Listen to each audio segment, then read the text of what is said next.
welcome back in Udine, Sir Harry Kroto, and I am very proud and privileged that my city can host him again here. I remember his lecture a few years ago. I think it was in the town hall, but it was also this building actually is owned by the municipality, and it is given to this to CISM, to this Center for Mechanical Sciences. It originated, as you heard, from the international community addressing mechanical sciences in the more traditional, rationalistic approach, but nowadays it opens up to many, many different fields and topics. Professor Meyer, the former rector, myself, I was former president of the university here, so I also come from academics. He forgot to mention how the former members of this academy were called. They were called in Italian, the word is Accademia degli Sventati, which translated in English could sound something like absent-minded. So there was a kind of self-irony behind this name. But in any case, nowadays it has a more general name. It's called the Academy of Science and Letters and Arts and Letters.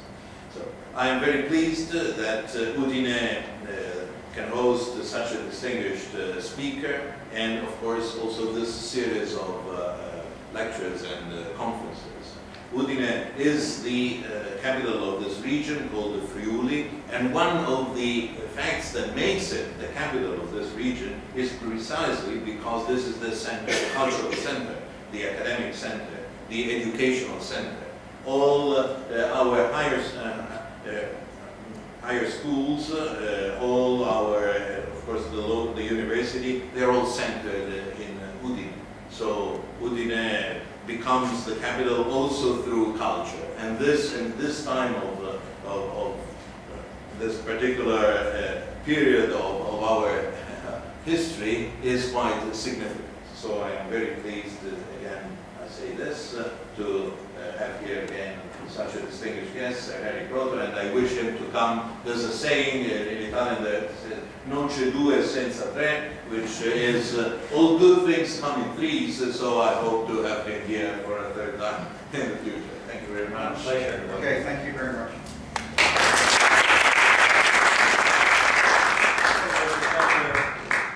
Can you hear me at the back okay? Just checking. If you don't say anything, then I know you can't hear me.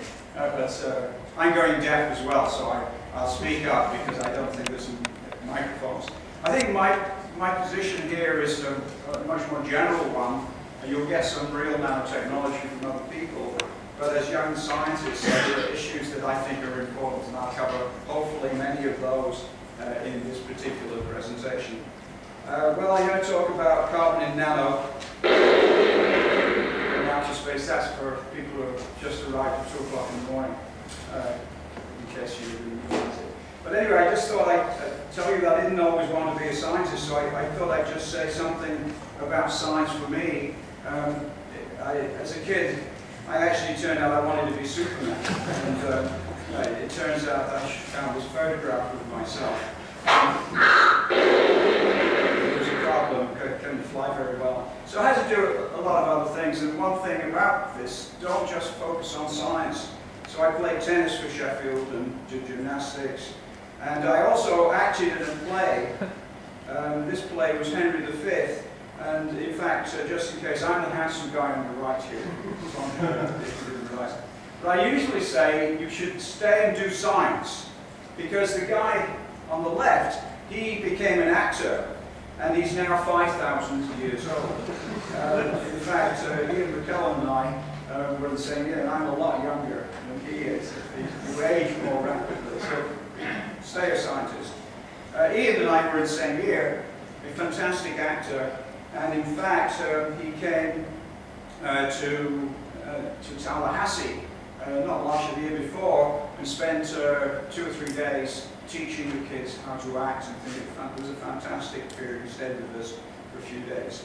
The other thing, and I think it's important for me, is that to some extent my my main interest is in art and graphics, and when I was a small kid, I used to draw airplanes and things of this nature, cars, and at university, even when I was doing a PhD, I was playing tennis for Sheffield University. We got to the finals of the university championships, but I was also art editor for the magazine, and you did posters and things of this nature. This is the university student magazine, the covers, and I used to draw these things. And in fact, my first award was not for science, it was for this particular design. And in fact, I used to look like this, believe it or not. Now, you're young and beautiful, so most of you are, but you're going to look old and decrepit like me one day, so you might as well enjoy your youth and beauty whilst you may, because it will not last, okay?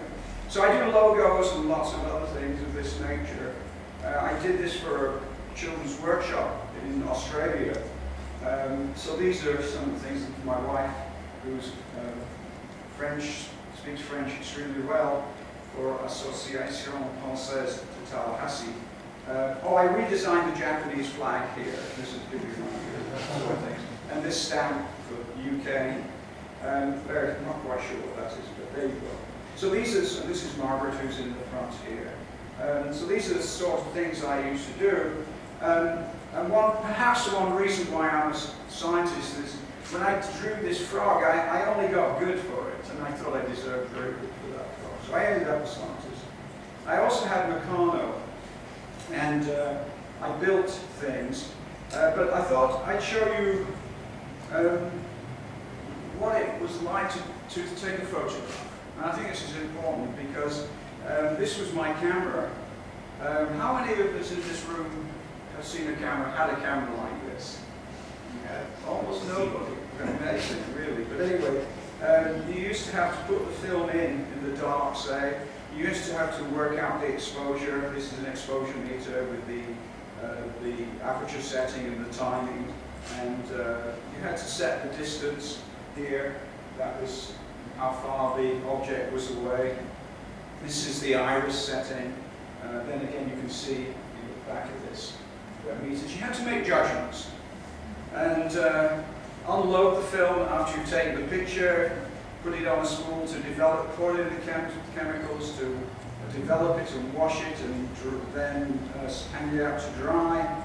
Then you had to go through the printing, because you had the negative, and you had to print it, so you went from negative to positive, develop it, then wash it, and then you had to hang it in, picture out to dry. And this is a picture when I was 17 taken by that process. You had to really want a photograph of yourself, okay, if you went to go through all that. And the problem is, that's today. All right. Now I want you to realize that you probably don't know anything about what's going on there inside that. Very few people do. You don't know anything, you get your photograph, you've no idea how you're cheating, basically. Unless you know something about CCDs. And if you opened it up, you couldn't tell. And I think that's a major loss in our understanding of technology today. I don't think it should be underestimated what the problem is. Okay, who knows what's going on inside a mobile phone? Not me. Okay, well, after all that, I ended up as a scientist, and in fact, I started what's called rotational spectroscopy. When a molecule rotates, you can absorb or emit a photon, usually in the microwave range.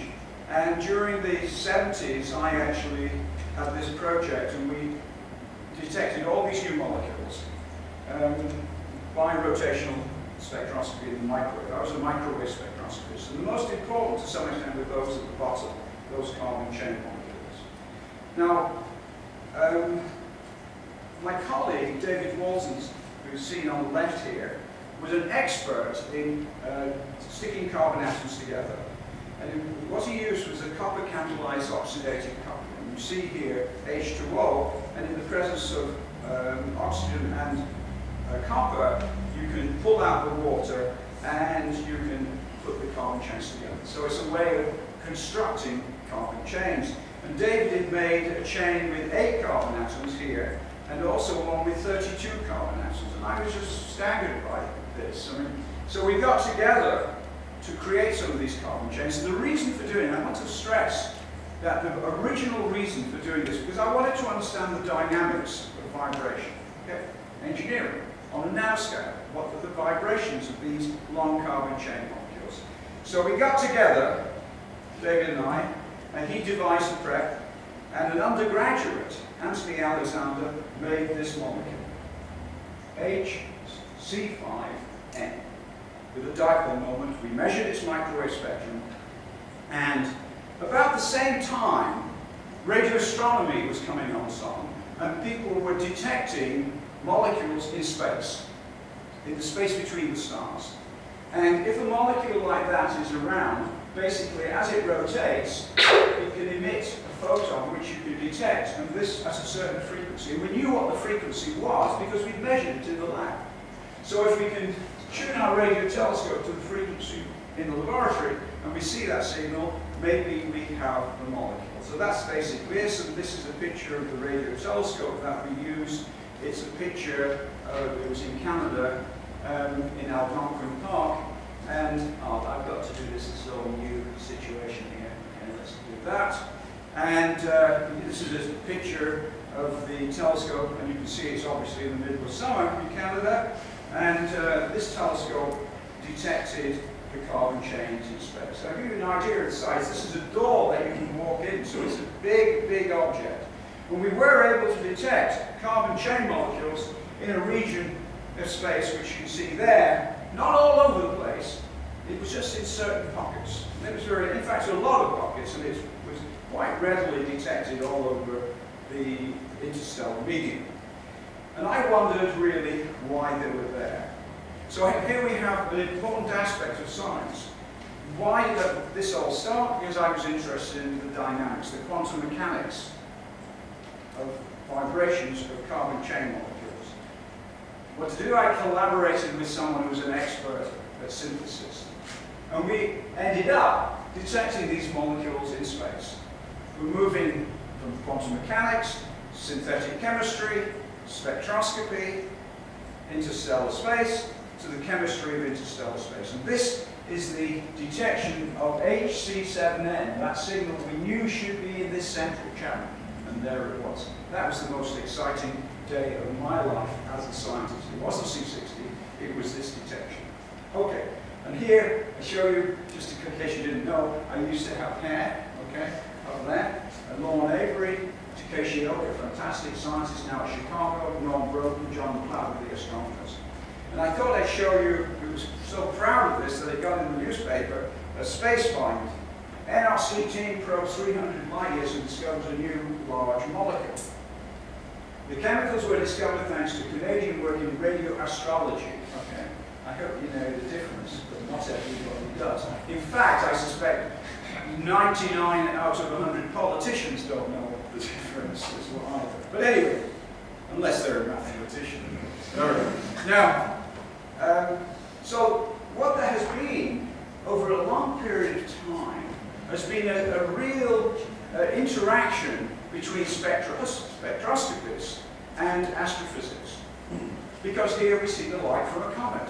So it's quite natural to put a spectrometer on one of these instruments and try and see what that light was constructed from. And here we see at the top the spectrum of this comet, comet 1941. And if you blow that up here, these bands are of C3, the C3 molecule. Okay? And that was proven by a friend of mine, Alec Douglas, a fantastic scientist who in Canada, and that was shown about 1950 or so. So these comets, what are they doing? They're spewing off molecules, and you can detect them, and you can show what they are. And it's interesting you know what a comet actually is. It's a rock, basically, coming towards the sun. And when the sun shines on the front face, it heats the front up, and gas comes off it, and you can see molecules in it. And as it goes past, here's the sun over here, blowing the material away in the solar wind. You've got a plasma tail. And if you look at this, the plasma tail and the ion tail are separated, and you see molecules in the top half, H2O+, and at the bottom, NH2, these are radicals. So this spectrum shows you that water is being produced, or is sort of trapped on this comet, and is one reason why we think we have any water at all, that as comets came in the early phases of the Earth, this brought the water that we have at the present time.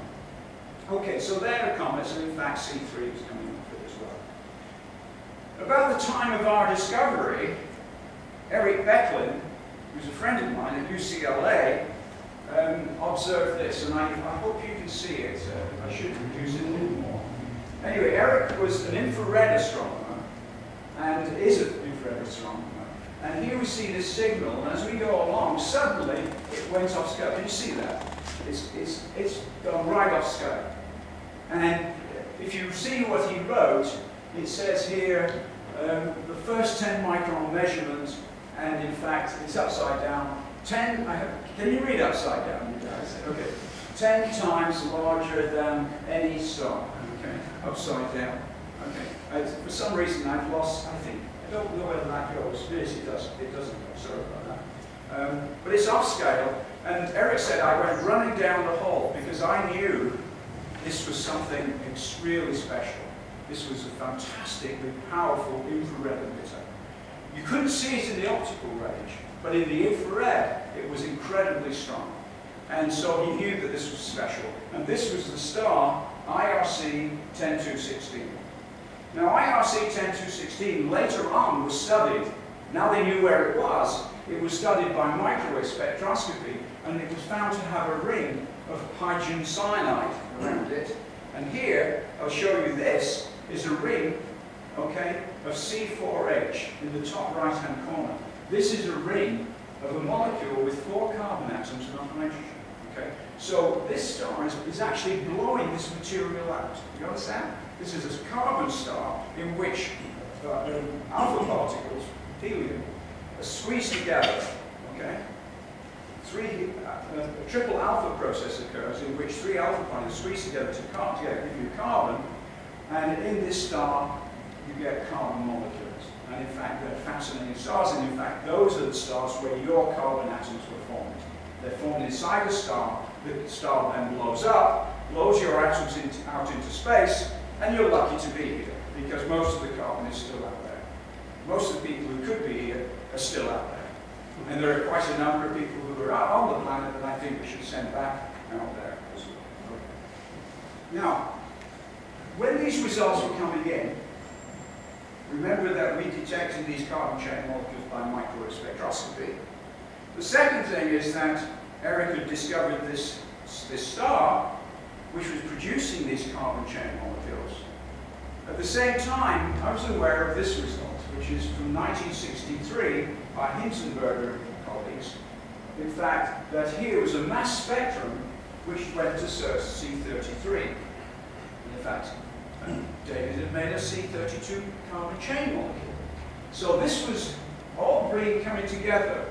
Some early work of a mass spectrum and discharge carbon, okay, getting to C33.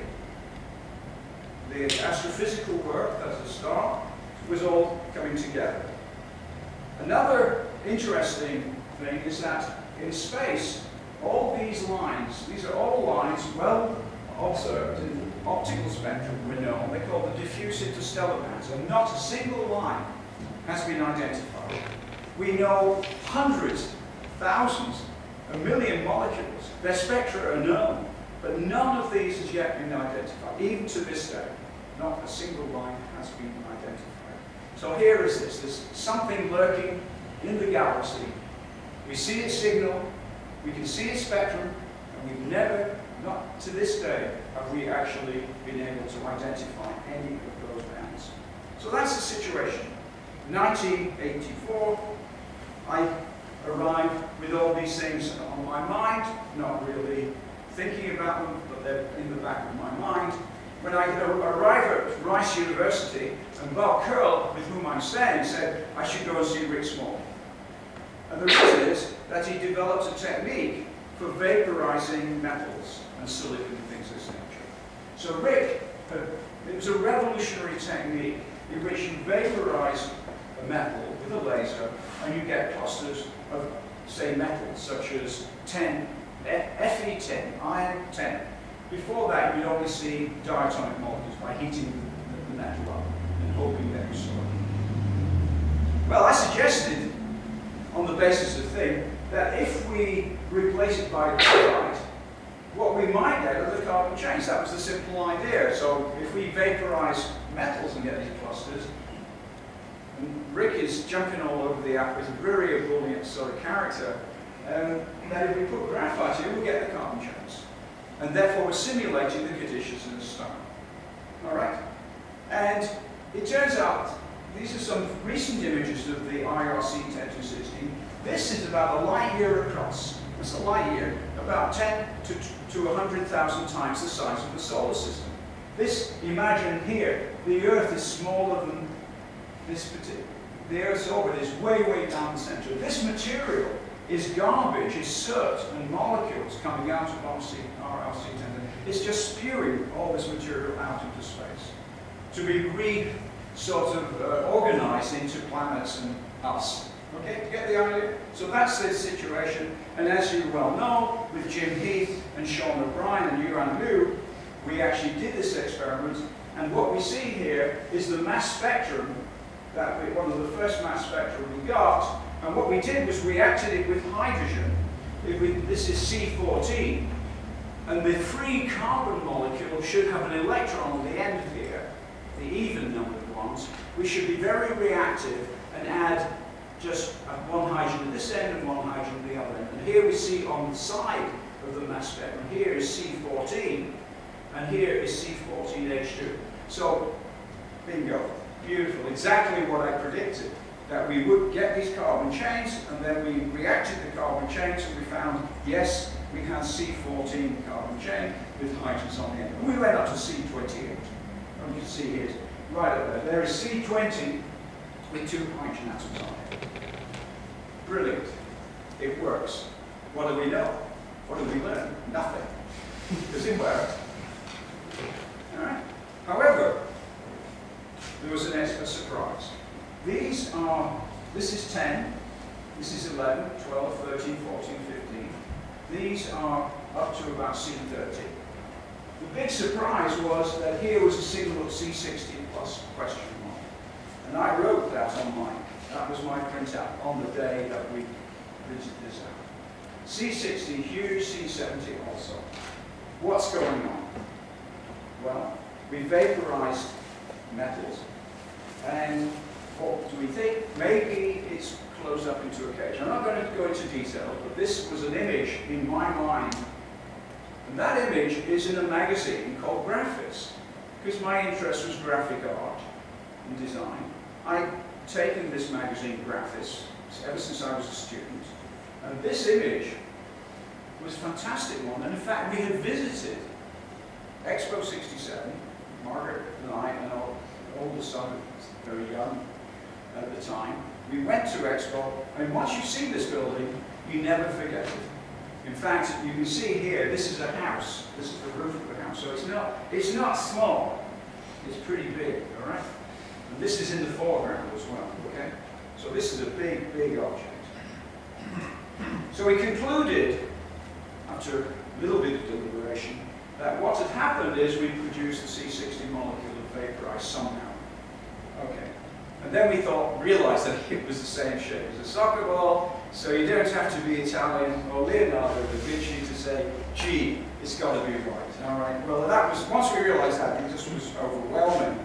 I won't go into details because I'm going to come into a little the next part of this whole exercise. And here's a picture of Jim Heath, Sean O'Brien, Rick, who unfortunately died 3 or 4 years ago, and Bob Curl in the center.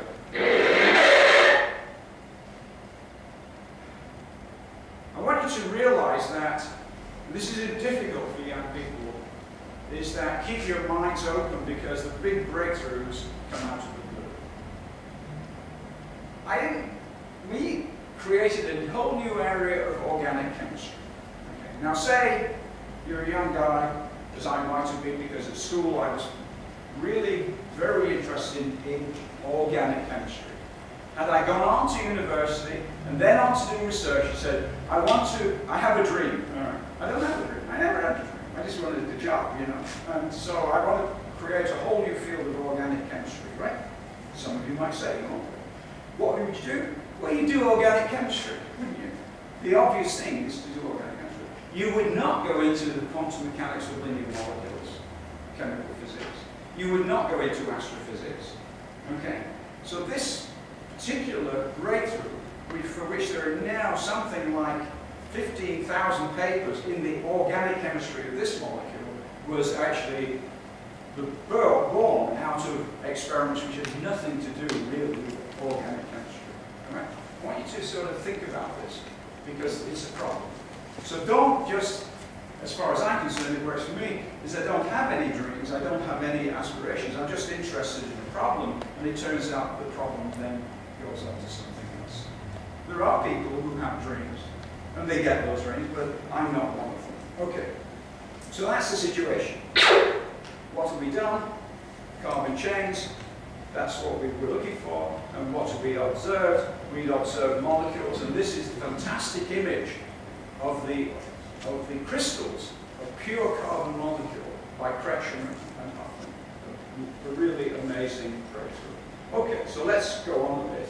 Because I want to now think about because this is a general introduction, I want you to think about what science is. Okay. Now, we mentioned the Royal Society. And it's quite an interesting one. There are some not so wonderful things about it. Gentlemen's club. Who joins it? You know, the members decide who else is worthy to join them, you know, and all that stuff. But anyway, one of the mottos considered at the start in about 1650 was quantum nescimus, which translates as, what a lot we don't know.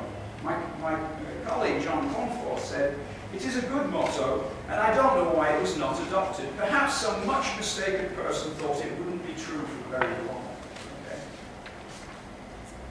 Okay. In the end, what was chosen was nullius in verba. This means, from its original context, we take nobody's word for it. Nobody's word for it. Right. This is from an amazing article, Scientists as Citizens, which you'll find on their website. If you want to go to this website, I hope you will. It will be fantastic. Especially as I spent 15 years working on it. All right. Now then, this is where I come to what I think is the most important aspect. What is science? Okay. Can you read this at the back? It's a bit of a small screen. It should really fill more, but there you go. Well, science is a body of knowledge and understanding of the way the physical and natural world works, right? That's what you learn at school, right? You go to school, you learn this stuff. Number two is the application of that knowledge, technology, that basically the application of this, the lights, various other things, the paints, those are all applications of science and technology. And then, probably more important than the other two, is the numerous ways in which new science is done. Okay? New discoveries are made. There's the scientific method. Right? Everybody has their own way of doing it. Okay? Everybody. I do it differently from other people. I don't recommend the way I do it to others because there are others who do it better, luckier and less lucky. But there are ways to do it. I'm not a very good sort of doing all these things. In fact, you see these wonderful notebooks, and my notebooks are all over the place. But I think there's something more important. As far as I'm concerned, this is the most important aspect. I want you to think about it. I want you to, if you take nothing away from this lecture, I want you to think about the following. That science,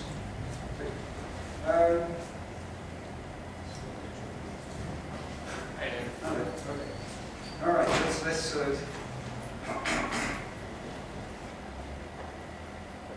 okay? All right. I want to make one major point. And before science became useful, around the 1600s and 1700s and the 1800s, it had another name. And that other name was natural philosophy. Okay? In fact, if you're a PhD, you're a doctor of philosophy. All right? And therefore, I want to point out the following. This is important. that the perception of most people, the incredible value of science to society, has obscured the intrinsic philosophical nature of natural philosophy, i.e. science, and its primary position in the spectrum of human intellectual achievement. Okay? And now we come to what it is. The most important aspect by far as I am concerned, is that natural philosophy is the only philosophical construct we have devised to determine truth with any degree of reliability. And therefore, the ethical purpose of education must involve the teaching of our young people how they can decide what they are being told is actually true. Thus, the teaching of skeptical, evidence-based assessment of all claims without exception is, for me, fundamentally an intellectual integrity issue. Right? Without evidence, anything goes. Think about it. So you take nothing else, that's the way I am. And I don't care what you believe. If you want me to accept your dogma or your views, then I want evidence.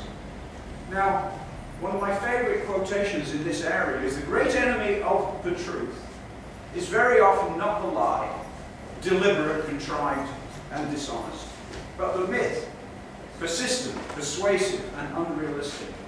Belief in myths allows the comfort of opinion without the discomfort of thought. And this is the guy who said it, the first Catholic president of the United States. It's a very interesting one for someone like that, isn't it? Now, some of you may be interested in this. Now I am, because some of you will remember this particular incident. So, who remembers this incident? If you're in Italy, most of you must, okay. Was it a goal? All those who think it's a goal. All those who think it wasn't a goal. Who thinks it wasn't a goal? Anybody? Who doesn't know? You don't know. Very good. All right. Because it turns out that there is actually evidence. This is a photograph taken on goal.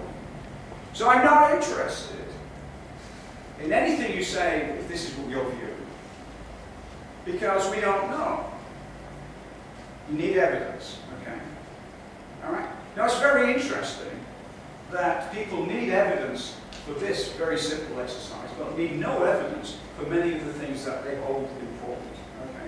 Which is a very strange thing. So now we come to the second part of my talk. We made a suggestion in 1985 on the basis of a single line of 60 carbon atoms that it was a cage. But is it correct? So we come now to some issues about science itself. And for me, about life itself, about everything that's important. I love this particular quotation, and I've said it many times. I seek not the answer, but to understand the question. Because most problems, you have to really define what the question is at the start. And I thought, I loved it so much that I thought I wanted to know where it came from. So where would you go? You got to go to Google, right? I mean, this is the obvious place. And when you finally find it, it turns out to be me. Look, I'm responsible for this fantastic. If only it were true. In actual fact, you have to go a little bit more carefully. I seek not to know the answers, but to understand the questions, and you come to comfort. Okay, all right, so that's the situation. And now I come to what I call my 4 out of 5. And this was developed in 1985 to 1987, when we were trying to see whether our conjecture is correct. Now look at this situation. We have an observation. We have a mass spectrum with 60 carbon atoms. We then realize that it might be a buckminster full of dough. We discover it's the same shape as a soccer ball, and we're overwhelmed by discovering that we could probably have discovered a soccer ball. But we didn't have the proof. So the thing now is, let's look at this 4 out of 5 scientific method. Okay. If you make a new observation, develop a hypothesis to explain it, then carry out further experiments to test the validity of your hypothesis. 5 would be good. If 4 observations out of 5 fit, you're almost certainly right. Now the accent is on almost, because that's the scientist. It doesn't say you're right, we're almost certainly right. And you have a true law. It's right 80% of the time. You don't need relativistic corrections to get to the moon. Okay? You can get to the moon with Newtonian theory. Okay? It's good enough. And I want you to understand the difference between moving on as science does, because your theory has to be good enough to explain what you've observed at the present time, and then if there's some wrinkles, then you take it on to something else. Okay? So Newton was correct and right within the context of the experiments that were possible at that time, and now you use your sort of GPS to find out where you are, to meet your girlfriend or your boyfriend. You need Einstein for that, and that's what Einstein's the most important aspect, is that Einstein's allowed you to meet your girlfriend or your boyfriend, wherever they are to be. If only 1 out of 5 fits, you're almost certainly wrong. Almost. In cold fusion, most people, how many of you heard of cold fusion? All right. We're almost sure they're wrong, but you can never be absolutely certain they didn't observe cold fusion. We're almost sure. It doesn't work. It doesn't work enough times. All right. It's not good enough. You see the sort of really clever aspects of science, the way that scientists think. You leave it open, people still think they're good minds. Okay. All right. So if it's a cage, then what? Any suggestions? If our molecule is a cage, what's the first thing you should do? Anybody? Open. Pardon? Open. Open it. Well, that's one thing. Well, it's difficult to do that, but it's a worthwhile try. Anything else? What do you do with cages? Capture something. Huh? Yes, put something in it. All right. We were able to do that. Not only with that, we got a signal in which we had an atom which was very difficult to knock off. And we had another signal, the same mass, in which the atom was very easy to knock off, right? With a collision. So, you didn't know it was inside, but the circumstantial evidence that there were two things. One was on the inside, and one was perhaps on the outside. You get the idea? We build up the circumstantial evidence. And then for me, the critical aspect was what I call the pentagon isolation.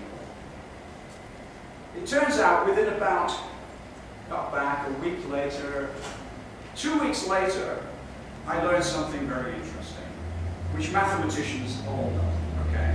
That we can tile a floor with square tiles, okay? Not a problem, okay? And basically you can tile a floor with hexagons, flat floor, and you've all seen those, okay? But you cannot tile a floor with pentagons, okay? You can shape them, and after a while it becomes essentially impossible, okay? The David Jones pseudonym of Daedalus in the New Science in 1966, and I got this about 2.5 weeks after we made the discovery, pointed out that a sheet of hexagons, no matter how large, can only close if there are exactly 12 pentagons interspersed. Well, that's interesting. 5 times 12. I don't even need to be a mathematician to multiply those two together. But I do need to be an organic chemist to understand the next step of that. But basically, if you put the hexagons around this, okay, and then allow it to close and bring these in, let's go bring them in slowly like you can see on that. So we've got 6 pentagons and then close it up. With 12 pentagons, we will close it up. And the most important aspect is that 60 is the first time you can close it without the pentagons side by side. And basically, what I knew as my knowledge of organic chemistry is that that is an unstable structure in organic chemistry. It's therefore the next piece of evidence fell into place. Not only that, something else happened. Okay, that's the pattern of the solver. So how could it be wrong? Okay. Now, C70. The real clincher was this. I was playing around with models like this little girl. You know, I was just playing around, okay, with the models. And I wondered if C60 was the first time you could close a cage with pentagons isolated. I thought, well, when could you do that again? I knew you couldn't do it with less than 60 carbon atoms. So I played around with the models, and And I discovered, for 62, I was surprised, I had to put the 2 pentagons side by side. So for 64, I couldn't find a structure playing around them, and they clicked. I wonder whether C70 was the first time you could close it together. Okay. We had this signal. C70 was the second. I used to call it the Long Ranger and Tonto, okay, or Don Quixote and Sancho Panza. They were always together, C60 and Sancho.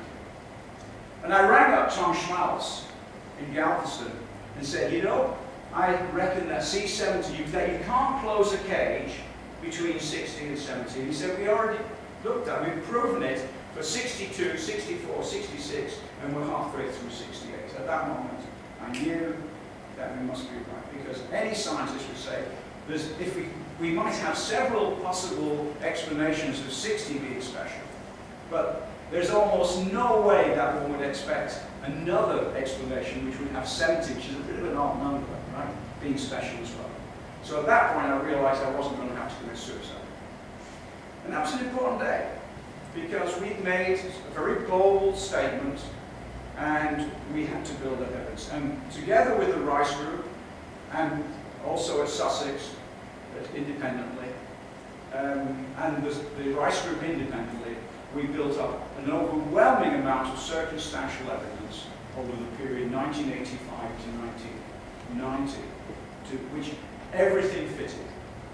It wasn't all almost, it was in the end nothing that didn't fit. We had 8 or 9 pieces of circumstantial evidence to confirm the fact that our conjecture fitted, at least as far as the circumstantial evidence is concerned.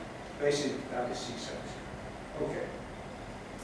There were giant fullerenes that fitted that as well. We were able to show that this type of structure was observable in nature, and so we were able to explain the giant fullerenes on the basis of the closure conjecture. Yet another piece of circumstantial evidence. We were able to extract it, and unfortunately, just a bit too late, because Kretschmer and Huffman paper, which is I consider the most important paper in the field, that came out where it was extracted. And then there was a whole area of fullerene chemistry. There is now something like 15,000 papers on the organic chemistry of fullerenes. It's possible that you can put C60 into these organic solar cells, and it increases the efficiency of solar electricity production by an order of magnitude. So that may well be one of the first applications. Now, C60 has become a sort of iconic logo for nanotechnology. Okay. And I want to think about what nanotechnology is. Well, let's look at genetic engineering for a start. Without any knowledge of DNA, this animal has been made into a chihuahua. Now we have DNA, so it should be possible to do this in one step, okay, to make a wolf into a chihuahua in one step. In fact, we probably have enough knowledge to make a human being into a chihuahua. And in some cases, I think we should do that. But because they have probably, chihuahuas may have had more brains than some. Okay. But my view is the following, that nanotechnology is atom by atom, molecule by molecule assembly of a complex and all functional system. People don't understand what nanotechnology is. They think it's little things. And the only thing they can think of is little powders, which are dangerous in the case of, say, silicosis, asbestosis, and all these issues. But that's a minuscule aspect of this. This is one definition. It's not the only one, but it's, in my opinion, the most important. It's bottom-up assembly of construction. Okay? And so, therefore, everybody in this room is an example of nanotechnology, in which you've been built up atom by atom, molecule, protein by protein, into a complex functioning system. So there's almost no limit to nanotechnology in the future, and we need to recognize that. What I like about science is something that, this is a fantastic room. There are people in this room from Hungary, from Poland, from Austria, from Norway, from China. This scientific community has something that nobody else has. We speak a language that crosses every boundary of religion, nationality, race, because I hate all those differences. They're divisive, they're dangerous. What we have, as you see from our group here at Sussex, was that we come from all over the place. That is one of our most valuable sort of properties of the scientific community. We talk a language of truth, as far as I'm concerned. Well, about 5 or 6 years ago, Florida State wanted me to come, and when I got there, we finally found a use for C60, okay? And I thought I'd show you what it was.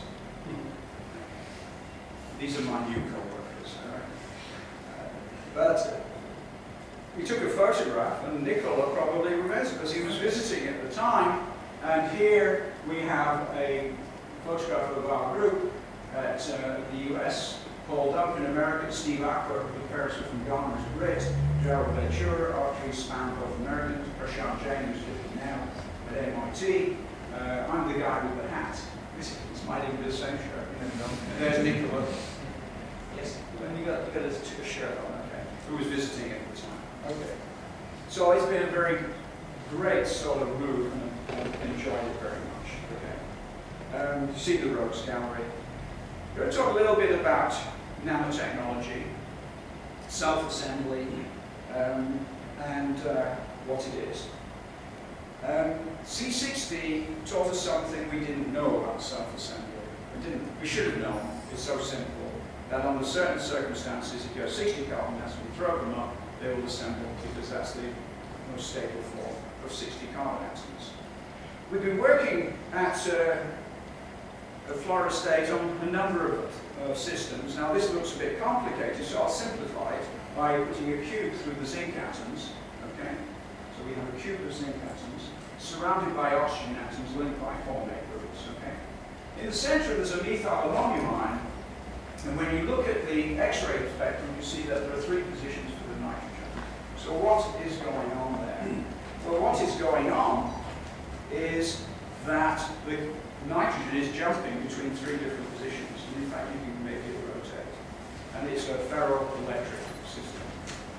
And what I'm showing is that these particular molecules, and these particular sort of crystals, have dynamic properties. And it's that aspect that I want to address today as much as anything else. This work is with Naresh Dalal, Tony Cheetham, and Prashant Jain, who you saw in the previous picture. One thing that I was really keen on some years ago was trying to understand the mechanism of formation of nanotubes. Now what we're looking at here is a metal particle, maybe a metal carbide, iron carbide, in the center of some nanotubes, okay? There's another one. We're looking at a cross-section of a multi-wall nanotube with this section closed on. So what's going on? And I thought that probably it was produced by surface reconstruction of a metal carbide. So in surface reconstruction, there's an anisotropy in the surface, which may separate the carbon from the metal carbide. So that was the idea. Because of anisotropy, maybe you get a graphene sheet separating. And in fact, that was the idea. And then my colleagues, Mauricio and Alberto Terrones, who were at the time in Mexico and San Luis Potosí, working with Florian Bernhardt in Stuttgart, sent me these data. Imagine you have a catalytic metal particle in the center of the nanotubes, and in the electron microscope, what you observe is the cross-section of that. Okay? Okay? So that is essentially this. Do you get the idea? Right. Now then, let me show you what happens. Here is a multi-wall particle. Here's the metal particle on the inside of the nanotube. And as you watch it, this is in a 600 centigrade cell, as it's bombarded by electrons, you see the meniscus here? It's pretty flat there. It then curves. And then, here, you see that line. That's a graphene sheet coming out of the particle. You're seeing the birth of a nanotube. Here's the waves of these coming out, and you're seeing the birth of a nanotube. All right? Like skin appearing on a milk surface. All right? So that was very good. And here is Florian Bauhaus looking in his electron microscope.